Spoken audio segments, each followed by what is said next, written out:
अस्सलाम वालेकुम। Poultry birds को एवियन इन्फ्लुएंजा बीमारी से महफूज रखने के लिए मुर्गियों को फ्लू H9 से बचाव की ये वैक्सीन लगाई जाती है। बीमारी की बुनियादी वजूहात और अलामात शेयर करने से पहले अर्ज़ करता चलूँ कि ये किल्ड वैक्सीन है, यानी सिरिंज की मदद से चिकन्स के अजसाम में ज़ेरे जिल्द या पट्ठू में टीका लगाकर इस वैक्सीन को दाखिल करके बर्ड्स में इम्यूनिटी पैदा करवाएंगे। अमूमन चौथे हफ्ते के बर्ड्स को इस किल्ड वैक्सीन का पहला शॉट दिया जाता है और इसकी मिकदार 0.3 मिलीलीटर होगी, यानी एक परिंदे के लिए 0.3 ml डोज रखेंगे। लंबे अरसे तक के लिए बर्ड्स को इस बीमारी से बचाने की खातिर इस्तेमाल की जाने वाली वैक्सीन की एक्सपायरी तारीख देख कर खरीदिएगा। कभी भी खुली हुई बोतल नहीं खरीदनी। ये बोतल 1000 बर्ड्स के लिए है। आपको कम या ज़्यादा मिकदार में चिकन्स के लिए दरकार वैक्सीन दस्तयाब हो जाती है। इस तरह से ऑटोमेटिक सिरिंज के पाइप को बोतल में दाखिल करके साथ एक नीडल लगाएं, डोज सेट करके वैक्सीन पाइप और सिरिंज में भर लें और टीका लगाना शुरू कर दें। एक मरतबा जो बोतल खुल जाए उसे मुकम्मल इस्तेमाल कीजिएगा, फिर दूसरी बोतल खोलें।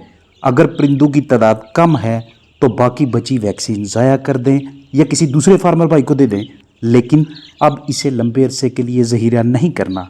टीका लगाने से 3 दिन पहले और 3 दिन बाद के दौरानिया तक चिकन्स को मजीद कोई भी स्ट्रेस ना दीजिएगा। बीमारी आने के बाद बाज़ औक़ात चिकन्स बगैर कोई अलामात ज़ाहिर किए अमवात का शिकार होने लगते हैं और जो पोल्ट्री बर्ड्स इस बीमारी से मुकाबला करते रहते हैं उनकी कलगी और वैटल में सोजिश होने लगती है। इस बीमारी के फैलाव की बुनियादी वजह जंगली परिंदे हैं, लिहाजा इनको कंट्रोल करके रखिएगा।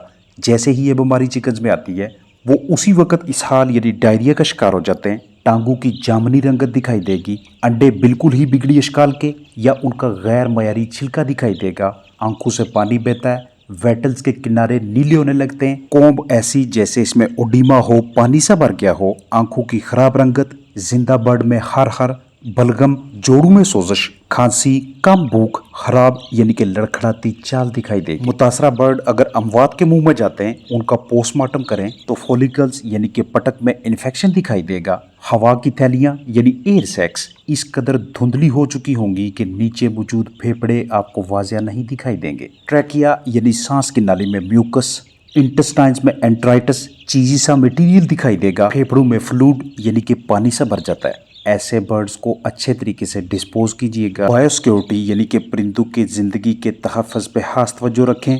जंगली परिंदों को अपने बर्ड्स के सेटअप से दूर रखिएगा।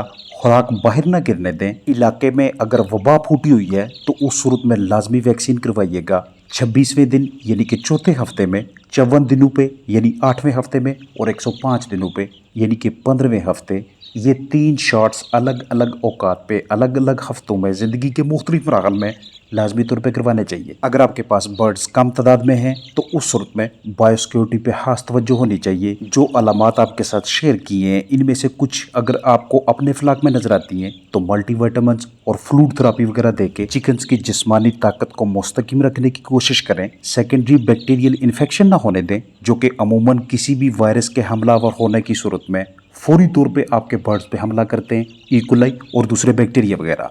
वायरस का अपना इंक्यूबेशन पीरियड पूरा होगा, वो आपके बर्ड्स के अजसाम से निकल जाएगा। इस दौरान ये वायरस कितनी तबाही फैलाता है इसका दारोमदार आपके चिकन्स की इम्यूनिटी पे होगा। अस्सलाम वालेकुम।